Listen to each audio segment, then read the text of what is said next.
lahat ng sharp mapa slim flat ay mag-trouble ng protect.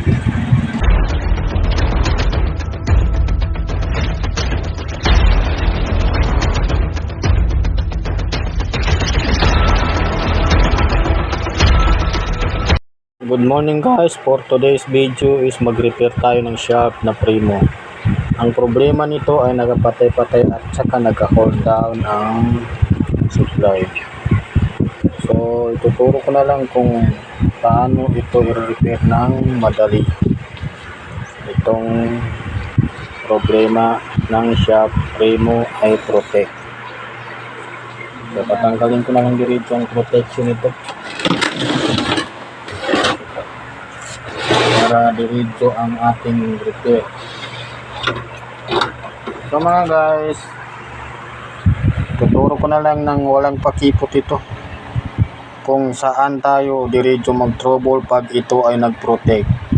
Kung okay ang vertical ay pwede na kayo mag-try diretso itong ihang itong senior diode na dito sa may bandang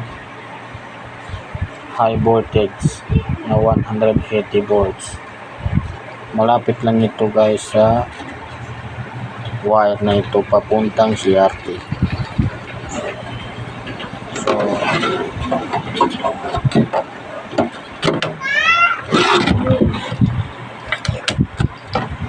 So para fair play ang pagtuturo ay dito yan matatakbuhan sa may katabi ng resistor na 150k sa ganitong model Primo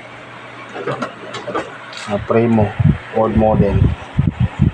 So ihang ko na lang ito muna guys para matest natin kung hindi na ito mag-hold down.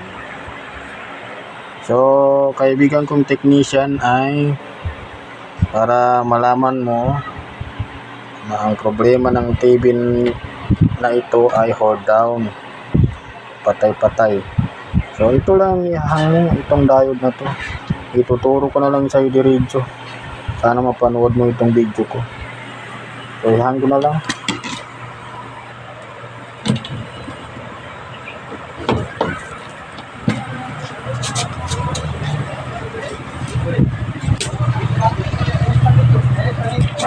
Alam kong marami pang mga technician dyan na hindi ito alam ang trouble ng Primo na mag-hold down. Marami pang masakit ang ulo nitong mga technician. Itong nalalaman ko ay isa-share ko lang. Hindi naman sa ako ay pinakamagaling na technician, pero marami naman ako karanasan ang mga hard trouble sa ganitong mga model na siya. Try ko na lang diretso ito guys para hindi tayo tatagal kasi marami pa akong i-repair.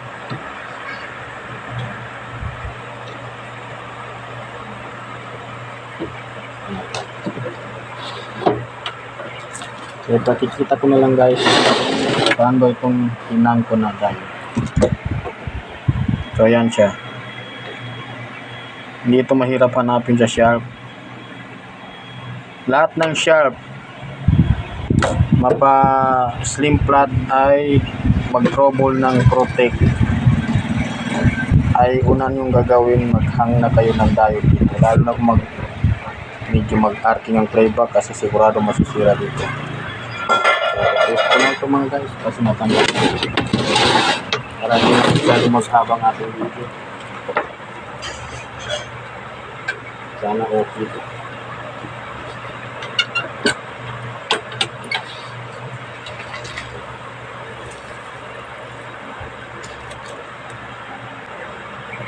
Have a meaty busog breakfast with Lady's Choice Chicken Spread. Gawa sa real chicken at farm fresh eggs. Sarap ng chicken linamnam, kaya meaty busog. So yan na siya, umaandar na mga katek.